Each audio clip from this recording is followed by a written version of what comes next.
je vais vous parler de rêverie et de paradoxe. Alors, il y a de ça une trentaine d'années, il y avait un homme qui disait, vous verrez un jour, vous ne ferez pas la différence entre une fleur artificielle et une fleur véritable. Moi, je rigolais, je disais, c'est pas possible. Pourtant, je me suis fait piéger une fois. Et là, mon monde presque s'est effondré. Il y avait une fleur qui était tellement jolie que j'ai dit, oh, c'est une artificielle.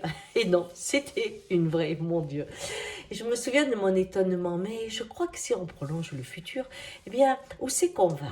On va vers l'intelligence artificielle. Et quand on voit ces créateurs de robots qui deviennent des personnes avec un faciès, une souplesse du corps, une façon de s'exprimer de plus en plus proche de l'être humain, eh bien, je pense qu'un jour, quand je serai en accord avec quelqu'un que je trouve qu'on s'entend merveilleusement bien, qui a vraiment du feeling entre nous, je me dirai, non, je pense que c'est un yad, hein, c'est pas possible. On me dira, ben non, je suis une vraie personne. Vous voyez, ça peut arriver. Mais que raconte ce paradoxe? L'être humain, pour développer son intelligence, ses capacités technologiques, a fait du monde le monde objet.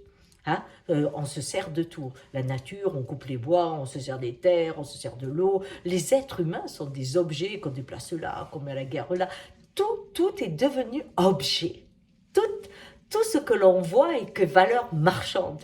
Donc, on est des objets. Et à l'intérieur de ces objets, on crée quelque chose de magique, un objet qui aurait le goût du vivant.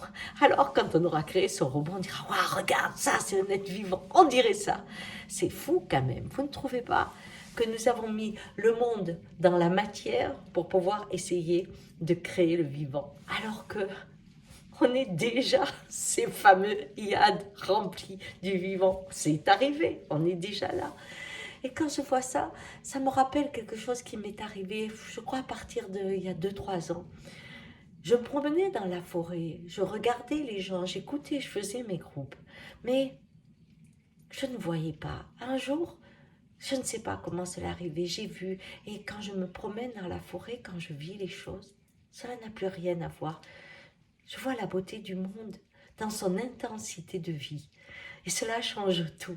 Et je me dis toujours comment j'ai fait pour ouvrir les yeux. Avant, je regardais un film. Maintenant, je vois et vibre avec du vivant. Je ne sais pas comment cela est arrivé.